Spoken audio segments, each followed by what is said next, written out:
Hey everyone, welcome to Possibilities with Monique DeMeo. I am super charged to have with me today Lisa Schermerhorn. Lisa Schermerhorn is a best-selling author of a great book we're going to talk about in a little bit, a wonderful human, and one of my ultimate go-tos. A blend of spiritual and intellectual, and you're just going to love Lisa. She's got a lot to say. And Lisa is featured in my book in the chapter about internal narratives. And I think we're going to unpack some of that and so much more because Lisa can speak to and about internal narratives like nobody's business. Welcome, Lisa. Thank you so much for having me. I'm thrilled to be here, and it's really exciting to be part of your book. I know what it's like to put a book together. It's one of the most beautiful, frightening experiences of your entire life. Do you know that 80% of people say that eventually they want to write a book, but only 11% of anyone ever actually does it? I believe it because I was talking about writing a book for 10 to 15 years. And I realized that I had this own internal narrative about that. That was very interesting because even though I do this work for others, we have to tend to ourselves too. And it was interesting because as a child, I grew up with the belief that I wasn't smart because I had undiagnosed learning disabilities. And I did not do well in school. I went to summer school every summer of my life and didn't think I had what it took to really do anything.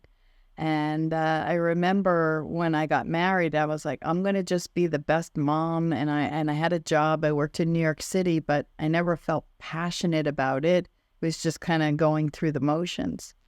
And so when it was time to write my book, I had this belief that, what do I have to offer that hasn't been said before?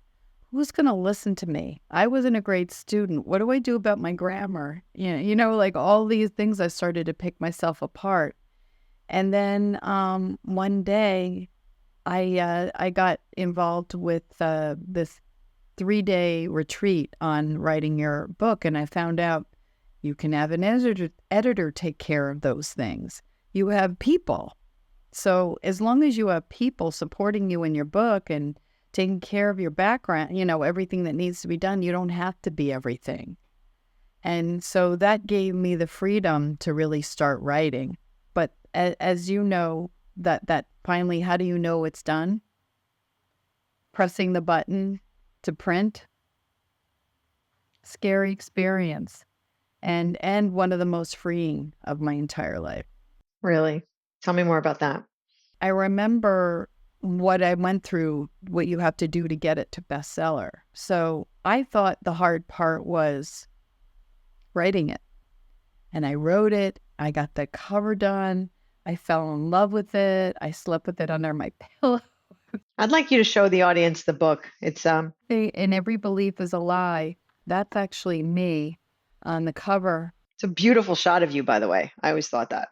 Photoshop is awesome. And my roommate is a professional photographer, and I gave her the idea of what I wanted, and what was extraordinary is how she made it happen. And it was all about our beliefs, and I realized that my own beliefs were really holding me back. They had been holding me back my whole life. I'd limited myself as to what I thought I was capable of.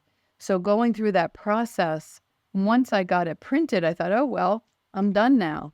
Oh, no, now you have to market it. Now you have to let people know it's out there. So now you have to out yourself.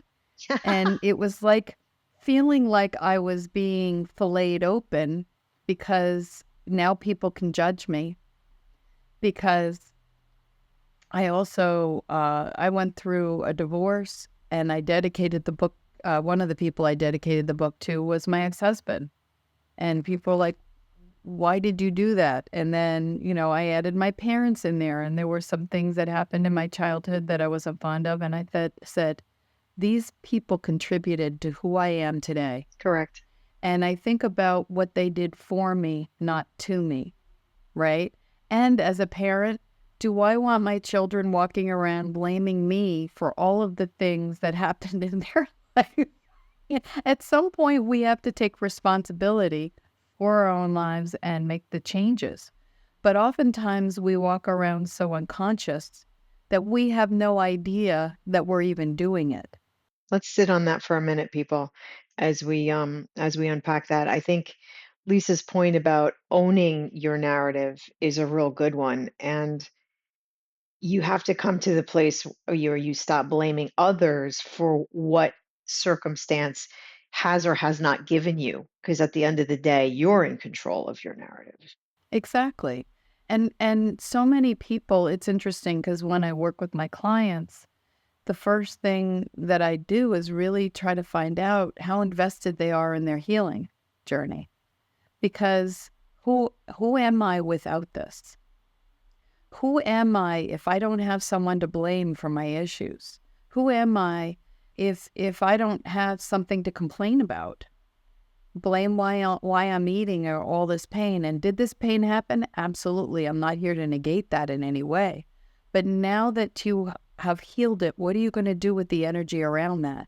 And how are you going to let this impact your life and the life of others? Because I always say our greatest wound is our greatest gift because it's your life purpose.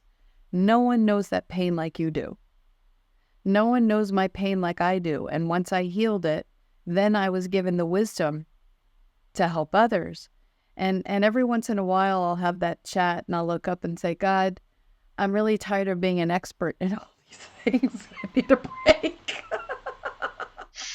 Subject matter expertise and pain. I'm done. And pain, I'm done. It gets to a point. But, when I talk about people ready, I had someone just a couple of weeks ago come to me. They wanted to quit smoking. And he wasn't able to come to my office, so we did it on Zoom. And we started the session, and he lit up a cigarette. It's like, how badly do you want to quit? Oh, I want to quit badly. I need you to put that cigarette out. No, I don't want to. This is a true story. This is a true story. He finally did put it out. And then after about half hour, I said, you know what? I'm going to stop this here. I'm not going to charge you. When you're ready to quit, then you let me know. And I ended the session. Good for you. Yeah. I wasn't going anywhere. I didn't want him angry giving me money, and I didn't want to waste any more time. But that's a small example. We have not only stuff from this life, but we also have something called inherited ancestral trauma. So we can walk around with a belief system that was our grandparents or great-grandparents that we've inherited, and then we see the world through that lens. And there's something that's so interesting. There's a fellow named Dr. Mark Wallen, who wrote a book. It Didn't Start With You, I think is the name of the book. He uses language to figure out if what someone's going through is truly theirs or if it's inherited. And he had a woman who was depressed from the time she was born. And she just said was always depressed, and she didn't want to be here anymore. And when he was talking to her, she started to use the word incinerate. I want to be incinerated. And he was like, that's not a word that we use in common language. He asked her if she had a relative that had survived the Holocaust, and she said yes. So he was able to help her release that. So if you had a grandparent who survived the Great Depression, and you might be carrying those belief systems around money, and we're like, I didn't have any problem with money growing up, or maybe you did, but it's exacerbated by those belief systems. This is very interesting. The imprinted ancestral trauma. So how does somebody even have awareness around maybe having it, if you will? Because there's a lot of trauma in my ancestry, a lot. It's based on language. You can pick it up through your language. I think I meant Dr. Mark Wallen and his book, It Didn't Start With You, where you had this language that's not yours. And this woman was using the word incinerate. Right. She was depressed from the time she was young. Right. And so he was able to go back and ask her if she had a relative that had been a victim of the Holocaust or survivor, and she had. And so that was when he was able to start working with her to remove those belief systems, to remove that stuff that doesn't belong to her. Now, what's interesting is I had a client who came to me whose son is a heroin addict and is trying to stop. Wow. His father was an alcoholic. He had a brother who was a homeless alcoholic and another brother who was a heavy drinker. Now, we also look for patterns in the family, right? So we did some work where I travel up through his DNA. So I'm using hypnosis. I'm using guided meditation to go back through the DNA and asking, because your higher self has the answer to everything. You know. So I'm just asking your higher self to take me to the root cause of this pattern in the family. And so his father had trauma in his childhood, began drinking. That impacted, he left the children, left the family young. Mother was poor, trying to raise 5 children. 5. And yeah. And so with all of that, that continued, that pattern continued. So we did a healing on that, and he went home, and his son had cleaned his room, straightened up everything, baked a cake, and said, "I'm ready to quit." Yeah, that was remarkable. Wow. Yeah, I can't guarantee that everyone's going to have that kind of experience, but that's how powerful it is.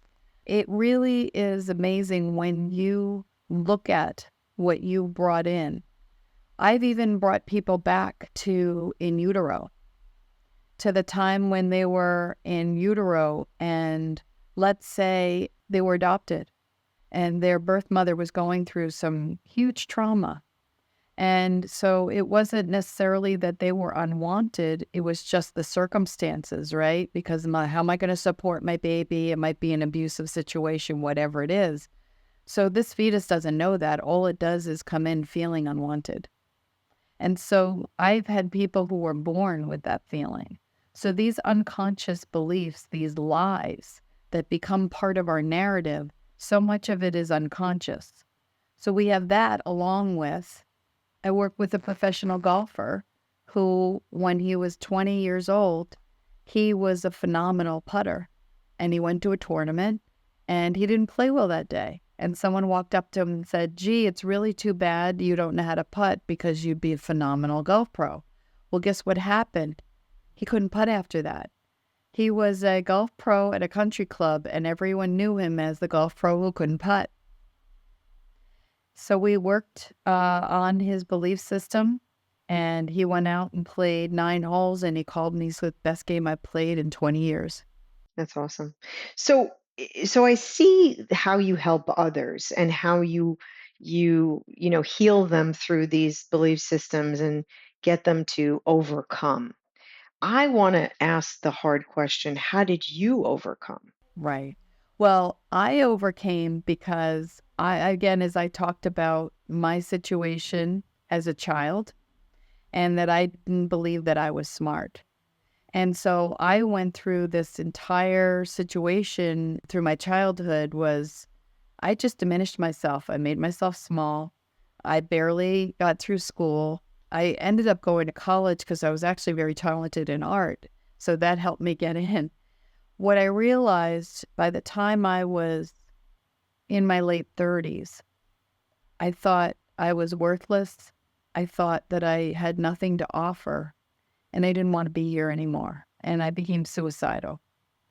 And it was really traumatizing. I knew I had kids that were in middle school going into high school, and I knew I wasn't going to do anything, but I didn't know how to get rid of the pain. And so I started going to conventional therapists 2-3 times a week, and it wasn't getting better. And I realized that I needed to do something, and I went to a place in Arizona for a week with Pia Melody. I don't know if one knows her work, but she's written Codependent No More, read her books, did a really deep dive on my own belief systems. And when I came back, someone suggested a hypnotist. And I was like, a hypno what? Don't they make you quack like a duck? Like, I thought that was insane because all I saw were those people up on the stages. And I just, but I was so desperate that I was like, I'm just going to do whatever it takes. I'm just going to do whatever I can do. And she changed my life. And then I said to her, I want to do everything you do. I want to know what you know. So she set me up with all of her teachers. So she's the reason why I became a hypnotist. And then I went on to study something called neuro-linguistic programming, NLP. I went on to study energy medicine because what I realized is that, yes, we have a mind and we can use our intellect, but we are so much more than that. We are energy. And the way I can prove that to you is someone who can walk into a room and you're like, ooh, I don't like their energy, or I want to get to know them. So I knew there was something to that, and I wanted to study more of that because I found that conventional ways didn't work for me. So I found complementary things because I've gone for therapy. I still need someone to help me make sense out of my mess. But I also need someone to go deeper with me. And so what I realized that as I studied all of these things, that we have 5 major brain frequencies that we go in and out through our lifetime. And as children, when we're born, we have these frequencies that are pretty wide. Think about what a newborn baby needs to learn. So they're picking up everything. And then as we get older into elementary school, it's theta. And theta is the state of imagination. It's why you can watch children run around and a stick could be a gun. It could be a fairy wand. It can be anything because that's the state they live in. And that's the childlike wonder that's so beautiful to see. But it's also when someone says, you'll never amount to anything, which is what happened to me. You'll always have to be taken care of. You'll never be able to support yourself. So those were the lies that I took on, and I believed that I would always have to be taken care of. And so therefore, as my marriage started to crumble, as I started to discover more of who I am and started to empower myself and speak up, I started getting into kind of some stuff, weird stuff that he didn't understand. And I started to become more independent. And that became a problem in our marriage because we started to go separate ways. And yet I was afraid to leave because I didn't know how to support myself. I didn't know how I was going to do this.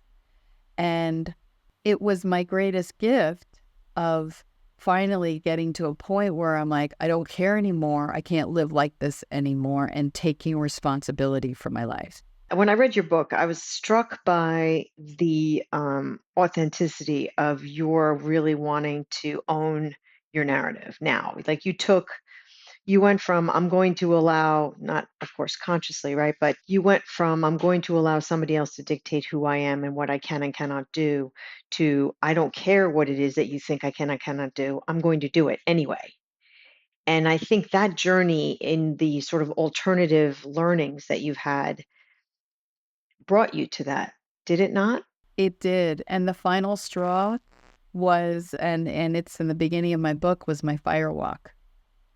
So I had studied with a woman for 3 years, and she had studied with the Sundoor people who trained Tony Robbins in doing firewalk. If anyone knows that that's what they do, I might have just chased some people out, but that there's a firewalk. And she went and got trained. And part of the training was breaking arrows from your throat, putting the actual point of the arrow here, bending rebar from here, 10-foot piece of rebar with a partner. Yeah. And walking on broken glass, broken wine bottles. And at the end, every night we were walking 7 to 10 feet of red hot coals. And to graduate, I had to walk 40 feet of red hot coals. So she told us this Sunday night, and graduation was the following Saturday. So I went into my whiny victim mode and started crying. That was a great story, by the way. The way you describe it is I could hear you telling me the story. I hope you do an audiobook because it's classic. But I literally like felt sorry for all the people who were in class with me because I was like, I'm gonna die. How is this possible? How am I gonna not end up in the hospital? Like I was just, and then I had this crazy guy who was in my class who was doing somersaults across the fire every night. And he had a piece of the charcoal, the red hot coal, sticking to his butt. And I'm like, but you know what? He laughed. Like he laughed at the fire. He played with the fire. He made it his friend. And I was terrified of that. And I was so afraid of the end result. And this was another part of the metaphor of that journey was I always think about, it's all about the journey, not the destination. Well, that whole week, all I thought about was the destination was that final walk. So I was breaking arrows at my throat. I didn't notice that that was a big deal. I bent a 10-foot piece of rebar from my throat. It didn't dawn on me that I'd accomplished that because I was still terrified of the walk. I Wow. walked 4 feet of broken glass. And if you go on my LinkedIn, the video of it is there. It was one of the greatest experiences of my life because you have to be so present with every step. And you can feel every single piece of glass. So your eyes are in your feet is the only way you can describe it. All your attention goes to one place. And I loved it. I couldn't believe I loved it. So when it was time for the final walk, I was having a meltdown, and the guy who did the somersaults in the fire said to me, "How much fire have you walked this week?" And I was like, "Well, we started on Monday. We walked 7 to 10 feet every day." He said, "Right. We've walked more than 40 feet this week, haven't you?" I said, "Yes." He said, "So this should be a piece of cake. Go." And I walked. And he pushed you. And that was the end of the conversation. It was a piece of cake. I literally floated across the coals. And I remember getting to the end and there was not one burn mark on the bottom of my feet. And I thought, how is that possible? That's how powerful the mind is. So when we access these belief systems that we say, this is impossible, I can't do that, I can never do that, and we make excuses. Like I believe that I could never be on my own, and I believe that I could never support myself, and I could never write a book, and what do I have to say? And then all of a sudden I shift that narrative, and now I'm at Harvard University and Columbia University and emceeing and have a best-selling book. I was like, if someone had showed me this 2 years ago, 3 years ago, I would have laughed at them. I wouldn't have believed them. And it's so powerful because the mindset shift is so fast. And then it was like putting on a new pair of glasses that I finally got to see the world through a different lens, and it wasn't as scary anymore. And I realized that I was actually really smart. I just learned differently. And when I have people say, "Lisa, you have such wisdom," I'm like, Do you still do that? You still look around looking for the who are they talking to thing? I've gotten better. I would say in the past 6 months, I don't do that anymore. I've learned the grace of saying thank you. I want to pause there for a minute because Lisa, well, we're going to talk to Karen, Dr. Karen Latimer, who also shares the chapter with Lisa, and we talk about internal narratives. And she also is very, very smart and kind of didn't have role models in her family. And I think we all have that in common in this book. And what we were told we would or could not be, or who we could or could not be, or all those things we realize as we get older. And I think part of it is the feminine intellect and the feminine development and self-actualization. That's my personal opinion, is I think we get wiser as we get older. And I find my late 50s to be super cool. Can't wait to my 60s. I know that most people can't even relate to that soundbite, but there it is. Well, I just turned 60. I'll tell you, I'm having a blast. There you go. Thank you. Okay. She's a year older than me. Shh, don't tell. Okay. But it's funny. So at what point you've done all this work, you're certified in all of these phenomenal modalities, you're helping other people. And yet, so getting back to you and Karen, you have trouble accepting this compliment. It's like, Lisa, you're so smart. You're so brilliant. You're such a visionary. All this stuff that I've said to you, because there's been an energy connection between us for a very long time Right. when we met. So when do you stop turning around going, who are they talking to? How did you stop doing that? Maybe when they put me in the ground, I don't know. You said in the last 6 months, I'm not turning around as much. I want to understand because, like, Karen talks about not being, she's getting better at taking a compliment. She's absolutely drop dead gorgeous, inside, outside, whatever. You say something to her like, you look great today. And she'll go, well, da, da, da, da. And she blows it off. So it's kind of like you share that. Right. It actually happened with a 2x4 to the head. And that was a concussion that happened on the ski mountain where there was really no reason for it. It was icy, but I was by myself. It was a Monday. There was no one there around me. And I'm going down to the bottom of the hill. And all of a sudden, I fall back and smack my head so hard that I felt like Tweety Bird and, that with that stars going around. I literally saw stars like coming out of the side of my eye, and I fractured 2 bones. And I thought I hit harder than than it didn't make sense for how fast I was going. And I thought, okay, someone is giving me a message here that I need to slow down because I was running 12 hours a day, 10, 12 hours a day. Through the concussion, I was seeing 4 or 5 clients a day. I wasn't resting. So I felt like I was walking through a fishbowl in slow motion but the minute I sat down, the information would come and I would be on it. And then as soon as it would stop, for those people who know the word channeling, I realized that I channel most of my information. The information comes through me. I just get into the zone and it just starts to happen because I knew I was on it and it was perfect. Otherwise, I would never have worked with a client if I was subpar. Right, sure. So, but I wasn't resting and I wasn't giving myself a break. And then I started to really unwind. And I realized that I need to just be with me. And I need to look at who I am and what I've just become and how hard I've worked. And do I really need to run myself into the ground? When is that going to stop? When can I just sit and be and accept who I am and love all of me?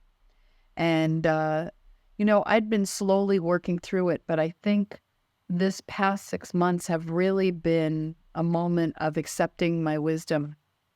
The word sage comes up when you start to enter into these, later mature years. I found that I had wisdom to give people. Like I would sit there, but it's not my place to blurt it out on other people. You have to have boundaries. If someone asks me a question, and then I'll come back and say, do you want my opinion on this? Because it's not my place to start healing everyone around me. But it was also about getting grounded. I needed to get grounded, get into my body, and really look at who I am. And I thought, I just turned 60. I look in the mirror and I'm like, damn, you look good for 60. Yes, you No do. one could tell if I didn't say it. And I have the mindset of a 35 or a 40-year-old. I don't live like that. And I love adventure. I push myself every day. I do what I can to learn as much as I can and always adding to my toolbox. And I always want to do what's best for others. And it was time for me to do it for myself because if I don't love me, who's going to love me? That's right. And I learned that in dating also in the mirror of the men that I was meeting. And when you surround yourself by people who don't treat you the way you think you deserve to be treated, then that's the mirror.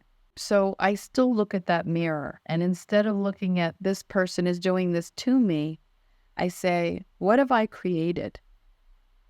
What circumstance, what people have I drawn to me because I'm a magnet, right? And so what is this magnet bringing in?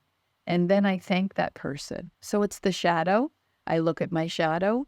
There's layers because how many times do we go, I already worked on that. I already did that. Why is this coming up again? Because it's the spiral. It's that. And we have to accept that. And when we own our shadow and love our shadow and say, Look at what you've done despite everything. It's a really beautiful journey. Yeah, I think it's eating your own dog food, I think is what we call it. My dog eats really well. There it is. No, it's the Debbie book, the Dark Side of the Light Chasers. yeah, I read it as a result of your recommendation as well, and it was really quite good. There's so many books that I put in the resources, and I put yours in my resources as well for a must read. What else do you I mean, let's talk about our children's internal narratives and what they're creating for themselves. They see us kind of self-actualize at this point, for the most part, and lifelong learners and intellectually curious and all that stuff. What does it create in the younger generations, those who we are surrounded with and by? Well, it's interesting because there's this part of me that wishes that I had been more awake when they were younger. Because as a parent, our children are our mirrors and they trigger us, right? And they show us what's needed to be healed. And I looked at that and I see things in my children that I wish that I hadn't modeled for them. And not in a way that is bad. I mean, they're still high functioning, amazing kids. It's just that my values and my belief system are different now than they were then. So give me an example of what you're talking about that you wish you hadn't modeled for them. I think the audience is kind of trying to relate to what you're saying. I gave my power away and a lot. And not saying that I don't want to go into details, from the standpoint of criticizing my children, but I demonstrated that. I demonstrated giving my power away to someone or something that I had that had a higher authority. And what I did was I also knew that I knew how to do that and I did it. I also empowered my daughter to a point where I gave her permission to speak up and don't always like what she has to say, but she's always speaks her mind, which I admire and love that about her. So there were things that were made more important. I'm much more spiritual now. I don't accumulate things like I used to. And I put a lot of value on that in that marriage because that was the dynamic. And there's a lot more that I would have done because my ex-husband was very busy. He worked very hard and he was very busy on the weekends. So family time was very important to me. And it was hard because I didn't have the dinners that I wanted to. My kids were in sports, traveling all the time. I wish that I had been able to impart more family values and family time because the time goes so quickly. Does this all make sense? Definitely. Definitely. Yeah. So now I see how little you really need, and I see things that are more important in my life, and that's also part of maturity. And I would raise my children very differently now, but I also did the best I could with what I had at the time. And I see my children both. My son is following in my ex-husband's footsteps in the financial industry. My daughter is a licensed clinical social worker, and she works with, so she went into that field of, and so, my ex-husband and I both obviously had some impact on our kids of how we, worked. And then my daughter bought a house that looks exactly like the house we raised her in. The first time I went in, the floor plan and even the color of the cabinets and the same granite on top in the kitchen, and I was kind of like I felt like I was traveling back in time because it was, and I would go to her housewarming party, and my ex-husband was there, and I felt like I was back in my old house, throwing a party. And it was really bizarre. And I asked her if she noticed that. She said yes. And she said, because you gave me the perfect childhood. And so I want to continue with that. And I was like, wow, wow, thank you. Mind blown. Woo! Mic drop. Well, yeah, Wow. I mean, that's quite something to be validated by, don't you think? it was. And she also validated the fact that I went through a lot of healing during that time that I was suicidal. And I covered it up and didn't let them know. I didn't want them to know what my pain was. So I didn't really cry around them a lot. I did finally share things. I don't know if that was good or bad. Well, if they read your book, they know it all. Yeah, my ex-husband and I never fought around them. So they didn't know that there were any issues. So my daughter was really thrown when we told them that we were getting divorced. So was that good or bad because she was shocked? She said to me, I don't know what love is because I thought you were the perfect couple because we were great friends. But that was my belief was I wanted to model something for them. I didn't want them to go back and forth. I wanted to be there for everything. It was more important that I be there for everything. That was my personal choice. Now, there's consequences for everything, right? But I look at, and my kids would kill me for saying this, but I look at my son, his girlfriend is a lot like me, and my daughter's fiance is a lot like my ex-husband. Is that good or bad? I don't know. They'll find out that they'll let me know in a few years. It's happening here too. Yeah. It's so interesting, right? And they'll say, well, our father or our mother is our first love, and that's what's modeled for us. So I look at, even the meaning of money, how to parent, and knowing what your values are. I was so lost and married so young. I had no sense of self. I didn't know what my values were. So I was very lost for a long time. And when you don't know what your values are, you take on your partners. You take on the people who are around you. I realized that I had given up a lot of my own values to stay in a relationship. And there's a cost to that, right? But if I had left, I had my values, but then my ex would have still had his values. And so they were still getting both.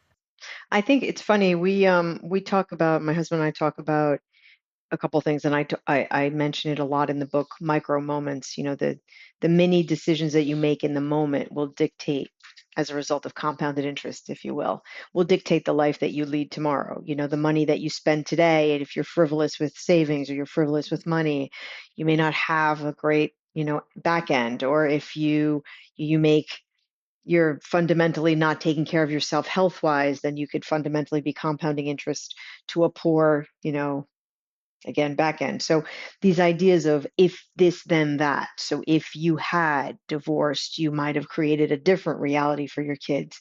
And if you had been spiritual, then you might have had a different, but we learn not to live in the past. We learn to live in the now, because this now moment is what's going to dictate the tomorrow.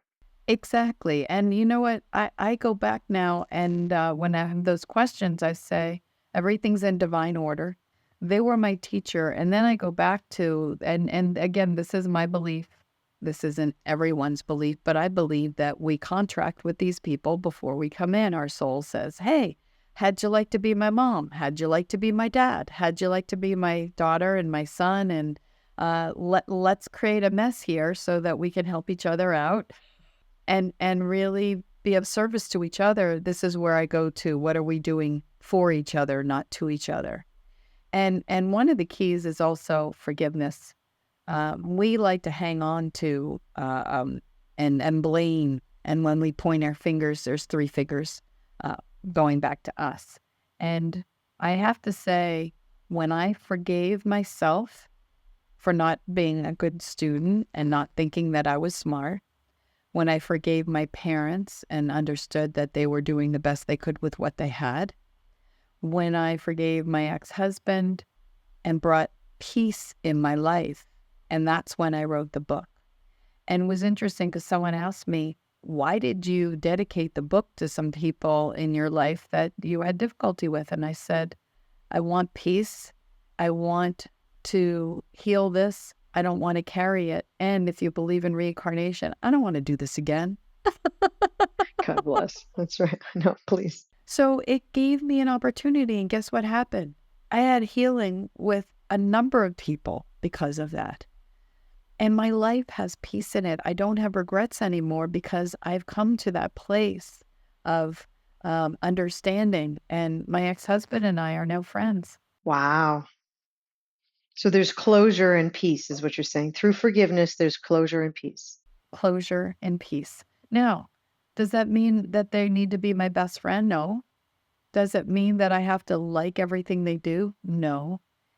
People misunderstand what the meaning of forgiveness is. It's not giving the other person an excuse to beat on me, and, or beat on you, or say things or do things that are inappropriate or hurtful. It's not what it's about. It's now me letting it go. It's the backpack full of bowling balls that I carried around for 30, 40 years. And how does it feel when you're on a hike and you put that backpack down? It feels pretty light, right? So I use that as a metaphor, and that's literally how it changed my life, and it created magic. And for those people who are familiar with that whole Ho'oponopono prayer, the forgiveness prayer, it works like magic. It works like magic. I'll provide a link to the Apono prayer. I don't know how to spell it, but I know what you did. You taught me it. Yeah. And it's simple. It's just, I love you. I'm sorry. Please forgive me. Thank you. And there's a lot of information. Dr. Joe Vitale wrote a book called Zero Limits that talks about the magic of it and how it works. And because I am in a book, a collaborative book that he is part of, I'm also in his documentary that I'm going to be in October. Where I'm filming that interview. So, and these are the kinds of things that happen when you manifest, when you change the way you believe, when you think. It still boggles my mind. I pinch myself. And here's the other thing. We are manifestors. We are creatives.